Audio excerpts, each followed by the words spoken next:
Classic is best known for highlighting the horror and futility of war, and it's a staple now of classrooms right across the country. Indeed. Last year, Mike Enemy met up with the author to create a special edition with brand new illustrations.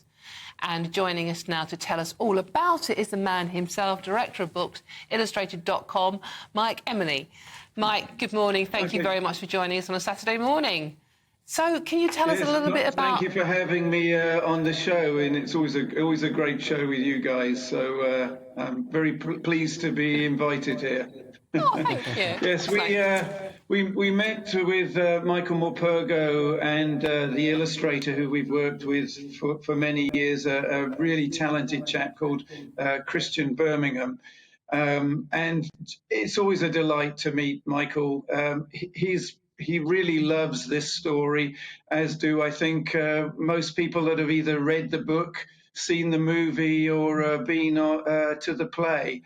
The play was in the National Theatre, as you know, and with that amazing puppet.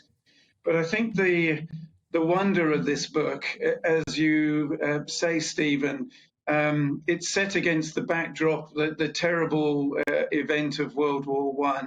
But it's shown through the eyes of a horse. The horse isn't politically charged. He doesn't care what happens with the Germans or with the British. He just wants to get back to his farm in Devon. And it's a very emotional story, but it's really powerful. And meeting Michael, we put it forward that, maybe it was time that this great story was dressed in very, very fine clothes, which is what we do. We're not a mass publisher. We take stories and we get them bound, we get them letterpressed, so they become literally jewels on people's libraries. It's a lovely thing to do, to have something which is special in a book, I think. But what I find fascinating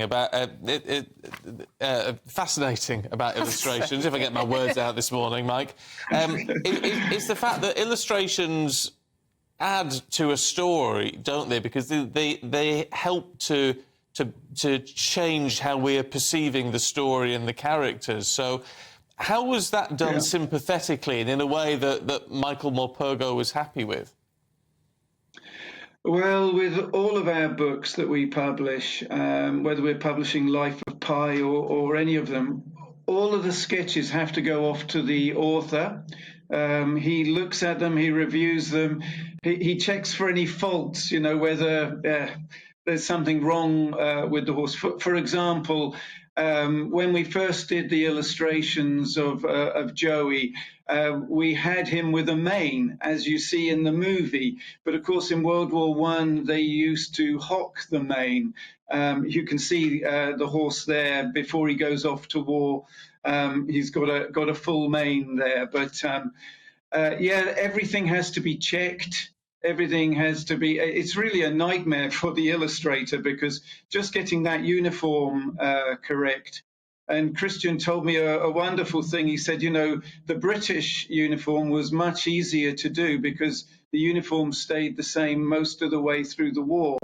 But with the German uniform, they changed it quite regularly. So there's a lot of research that goes on to get these illustrations perfect. Because we just showed some of the pictures there, and I'm astounded, because it's the first time I've seen them. Because often with these with illustrations in books, they are often quite simple. These look like individual masterpieces, frankly. They look like something you see in an art gallery. Yeah. They are. It's one of the things that our company, one of the sort of ethos of our company was that a lot of artwork nowadays is very digital, that goes into books, and we wanted to keep the art of illustration really alive. Our company is all about keeping craftsmanship going. It takes Christian probably the good part of a year to create the full set of artwork for a book like this. It's a great deal of work, and he's fantastic. I mean, what an illustrator. Wow. Wow. So how many illustrations in that book for a year?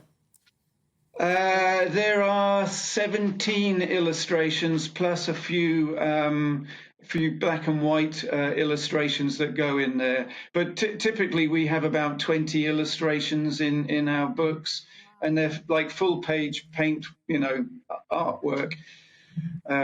And I hope people will come along and see them, because we will be having Michael Morpurgo and Christian with us on the 28th of July at the Game Fair, which is going to be where people can meet him, see all of the artwork. We're even going to have a World War I cavalry display put on by the Sussex Yeomanry. So it'll be a really great day out. Oh, it will be amazing. It will. Hopefully, we can send someone down to cover that, Mike. Yes, absolutely. I'll tell you what. It's a very limited edition, 580 copies. Why 580? Yes. It seems a very specific number. Yes, it does.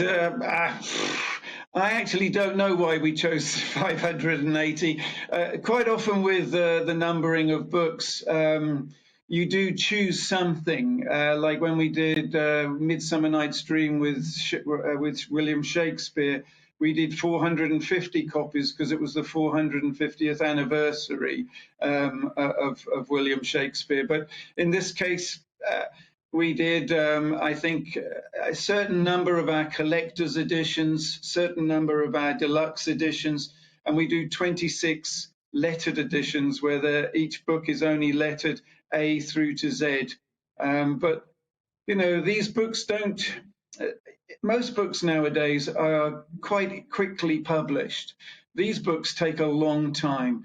Just printing the book, because we use letterpress, that means every page is made out of metal and is actually pressed into the paper rather than digitally fired through a printing press. That takes us 3 months to do. The binding of 500 books takes us another 3 months. So you can see these projects are, they take some planning. Mike, given the amount of work you've detailed, I'm just going to ask, obviously, the one question. Oh, here we go. How much would it cost me if I wanted to buy one of the, not the super deluxe editions, but one of the normal ones?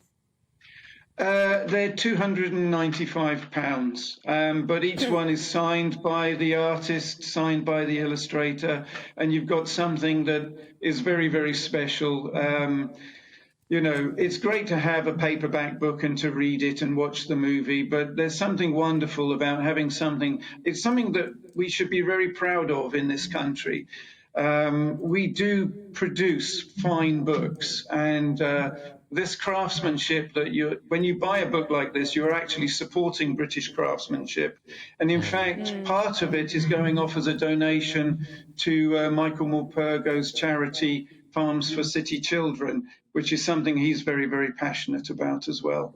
Oh, I'll tell you what, it's a beautiful thing to pass on to the children and things, absolutely. actually. Yeah. Mike Emney from booksillustrated.com, really good to see you this morning. Thank you very much indeed. Yeah, I hope you do come and interview Michael on the 28th. That would be great. We shall try to do that, Mike. Of course we will. Thank you. Thank you so much. Happy Easter. Happy Easter. Well, look, they're a lot of money. Not for everyone. They are a lot of money, but for a special present, very special occasion, then... those illustrations are absolutely stunning. They are stunning, though. Something like you'd see in the portrait gallery. Yeah, they really are. But, for 17 illustrations, a whole year to produce that, it's a lot of intensive work there, so... And it's supporting charities as well. Yeah, so there's something very appealing about a book like that. I think. Yeah. Bound and